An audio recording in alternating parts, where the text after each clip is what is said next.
مسیح یسوع کے عظیم اور جلالی نام میں آپ سب کو میری طرف سے سلام۔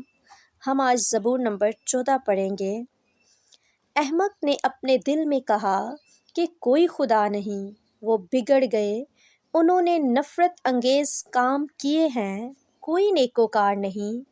خداوند نے آسمان پر سے بنی آدم پر نگاہ کی تاکہ دیکھے کہ کوئی دانش مند، کوئی خدا کا طالب ہے یا نہیں۔ وہ سب کے سب گمراہ ہوئے، وہ باہم نجس ہو گئے، کوئی نیکوکار نہیں، ایک بھی نہیں۔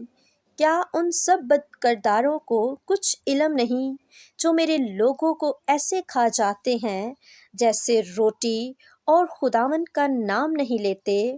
وہاں ان پر بڑا خوف چھا گیا، کیونکہ خدا صادق پشت کے ساتھ ہے۔ تم غریب کی مشورت کی ہنسی اڑاتے ہو، اس لیے کہ خداوند اس کی پناہ ہے۔